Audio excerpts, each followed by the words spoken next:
Thank you. माननीय सदस्य श्री अनुराग शर्मा जी। माननीय अध्यक्ष महोदय, बहुत बहुत धन्यवाद कि आपने मुझे बजट के इस महत्वपूर्ण हिस्से पे बात करने का मौका दिया। सबसे पहले तो मैं अपने झांसी ललितपुर की जनता को आभार प्रकट करूंगा कि उन्होंने 18वीं लोकसभा में एक बार मुझे फिर से चुन के भेजा। यहाँ पर हम लोग सब अपने रेलवे बजट और रेलवे मंत्री जी के बारे में बात कर रहे हैं। आदरणीय प्रधानमंत्री का जो संकल्प रहा है हिंदुस्तान को 2047 तक भारत को एक विकसित राष्ट्र बनाने का, उस बजट में बहुत साफ साफ दिखता और दर्शाया जाता है। जिस रफ्तार से काम हो रहा है और 2,62,000 से ज़्यादा का रेलवे को बजट आवंटन किया गया है, मैं आदरणीय प्रधानमंत्री जी का हृदय से बहुत बहुत धन्यवाद करना चाहता हूँ। और ये मानता हूँ कि जो उनका संकल्प है कि एक विकसित भारत 2047 तक बन के रहेगा, उसमें रेलवेज का बहुत महत्वपूर्ण योगदान रहेगा। भारतीय रेल और भारतीय रेल के जितने भी एम्प्लॉयज़ हैं, सब लोग तात्पर्य रहते हैं कि रेलवे को सर्विसेज कहते बेहतर की जाए। आदरणीय मंत्री जी अश्विनी वैष्णव जी, इनका बड़ा सहयोग रहा है झांसी के लिए और मेरे क्षेत्रवासियों के लिए, तो मैं माननीय मंत्री जी को हृदय से धन्यवाद देता हूँ और बधाई भी देना चाहता हूँ कि इस बार इतना ऐतिहासिक बजट मिला है। और आशा करता हूँ कि झांसी, जिस क्षेत्र, मेरा पूरा क्षेत्र एक रेलवे लाइन पे बसा हुआ है और झांसी का आर्थिक विकास हमेशा रेलवे की वजह से हुआ है। अभी हाल ही में कोरोना के काल जब पूरा हिंदुस्तान रुक गया था, माननीय मंत्री जी ने हमारे वहाँ एक कारखाने का कार्य चालू रखा और आज वो एक नवीकरण कारखाना बन के तैयार हो चुका है। तो मैं माननीय मंत्री जी को धन्यवाद देना चाहता हूँ उसके लिए। मैं माननीय मंत्री जी के प्रशंसा भी इसलिए करना चाहता हूँ कि जब हिंदुस्तान में कवच के पहली बार ट्रायल्स हुए तो आदरणीय मंत्री जी खुद उन ट्रायल्स में मौजूद रहे। हम लोग जो लोग अक्सर रेलवे से ट्रैवल करते हैं, मेरे जैसे लोगों को तो सौभाग्य प्राप्त होता है कि हफ्ते में 2 बार जाने का, पर एक ज़माना था कि रेलवे स्टेशन पे आदमी जाने से डरता था। एक ज़माना था कांग्रेस के काल में जब हम लोग सोचते थे कि जब हम रेलवे स्टेशन पे पहुंचेंगे और टाइम से अगर पहले पहुंच गए तो ना बैठने की जगह होगी और बदबू के मारे वैसे भी जान आधा प्राण चले जाएंगे। आज हमारे रेलवे स्टेशन आके देखिएगा। माननीय मनिक्कम जी, आपको झांसी इसी बहाने में आमंत्रण भी देता हूं कि आके मेरा रेलवे स्टेशन जरूर देखिए। कितनी साफ सफाई और आज की नई ट्रेनों में, मनिक्कम जी ने लगता है रेलवे में ट्रैवल नहीं किया होगा बहुत दिन से, कभी आइए, मैं अपने साथ झांसी ले चलूंगा। आदरणीय सांसद जी को निमंत्रण दे रहा।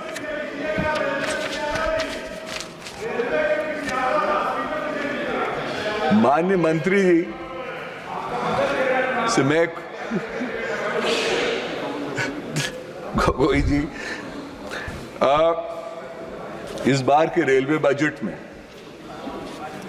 जो और सुविधाएं दी गई हैं, तकरीबन 1 लाख करोड़ से ज़्यादा के लिए, इस देश के रेलवे की सुरक्षा बढ़ाने के लिए, सिक्योरिटी कैमरास लगाने के लिए, और विशेष रूप से माननीय मंत्री जी जो अमृत स्टेशन नए बनाने जा रहे हैं, उनके लिए माननीय मंत्री जी का बहुत बहुत आभार। मेरे क्षेत्र में 1 नहीं 2 अमृत स्टेशन मिले। मैं आशा करता हूं कि मुझको 2 और जो फेज 2 में मिलने वाले हैं, उनको माननीय मंत्री जी थोड़ा जल्दी अगर स्वीकृति दे देंगे तो झांसी का और विकास हो सकेगा। मैं माननीय मंत्री जी का आपके माध्यम से एक चीज़ पे ध्यान आकर्षित करना चाह रहा था, विशेष रूप से अपने क्षेत्र के बारे में। हमारे वहाँ प्रधानमंत्री जी ने एक नए नोएडा की स्थापना करने के लिए अभी हाल ही में 36,000 एकड़ में बीडा की स्थापना की जा रही है, मुख्यमंत्री जी के सहयोग के साथ। उसमें अगर माननीय मंत्री जी एक बड़ा रेलवे का नया कारखाना लगाना चाहेंगे तो हम इनको हजारों एकड़ जमीन बड़े आसानी से उपलब्ध करा सकेंगे।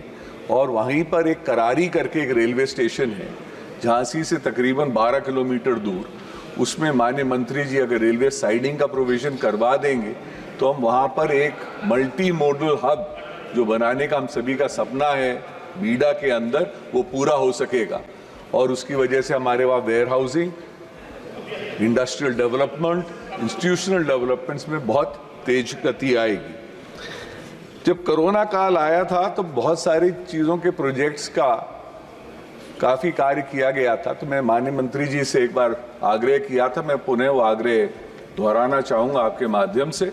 आग्रह ये था कि झांसी, ललितपुर और ललितपुर से कोटा की अगर एक लाइन डाल दी जाए, ललितपुर से कोटा वाया चंदेरी अशोकनगर, तो उसमें माननीय मंत्री जी के रेल के फ्रेट में भी बहुत वृद्धि होगी और जितने हमारे सेंट्रल और पूर्व ईस्टर्न यूपी के जितने बच्चे कोटा जाते हैं पढ़ने में, उनके लिए बड़ी आसानी और बहुत सुविधा होगी। लाखों बच्चे उस रूट से निकलते हैं, आज वो क्षेत्र पूरी तरीके से कनेक्टेड नहीं। इसके अलावा कुछ मैं ट्रेनों के बारे में विशेष रूप से माननीय मंत्री जी से आग्रह करना चाहता हूं आपके माध्यम से, वो है कि हमारे वहाँ कुछ ट्रेनों का स्टॉपेज रोक दिया गया था। उन ट्रेनों के लिए मैं माननीय मंत्री जी से आग्रह करूंगा कि ये अगर कोरोना में रुकी हुई ट्रेन और कुछ नई ट्रेनों के लिए माननीय मंत्री जी अपना हम लोगों को सहयोग करें, तो उससे मेरे क्षेत्र का बहुत जल्दी विकास हो जाएगा। इसमें रानी कमलावती निजामुद्दीन ट्रेन का ललितपुर में अगर ठहराव मिल जाए, केरला एक्सप्रेस ट्रेन का ललितपुर स्टेशन में, बबीना में साबरमती एक्सप्रेस, और एक मेरा छोटी सी जगह है माननीय मंत्री जी, दोहर्रा में अगर आपसे आग्रह था कि साबरमती या छत्तीसगढ़, और मैं आपके ये भी एक ध्यान में लाना चाहता हूं कि दोहर्रा में कोरोना काल से पहले, क्योंकि पठारी क्षेत्र है, हर महीने 4 लाख रुपए तक की टिकट की सेल हुआ करती थी, तो वहाँ के बहुत सारे मेरे बच्चे जो ललितपुर पढ़ने के लिए आते हैं वंचित रह जा रहे हैं और उनकी पढ़ाई में रुकावट आ रही है। आपसे आग्रह है कि जाखलौन दोहरा के आगे ही है अमृत दादर एक्सप्रेस, तालवेट में छत्तीसगढ़ या उत्कल एक्सप्रेस का अगर हमको ठहराव मिल जाए। माननीय मंत्री जी का धन्यवाद कहना चाहूँगा, उन्होंने मुझे एक नहीं 2 वंदे भारत दी थी, और हम लोग बुंदेलखंड से आते हैं, बुंदेलखंड में हमेशा कहते हैं ना दिल मांगे मोर, तो हमारे थोड़ी सी एक डिमांड ये थी कि अगर भोपाल को लखनऊ से कनेक्ट कर दिया जाएगा और वो पूरा का पूरा रेलवे ट्रैक मेरे कॉन्स्टिट्यूएंसी से जाता है, मेरे क्षेत्र से जाता है, तो अगर उसमें एक वंदे भारत दे दी जाए तो उस वंदे भारत में पूरे क्षेत्र को भी और 2 महत्वपूर्ण उत्तर भारत के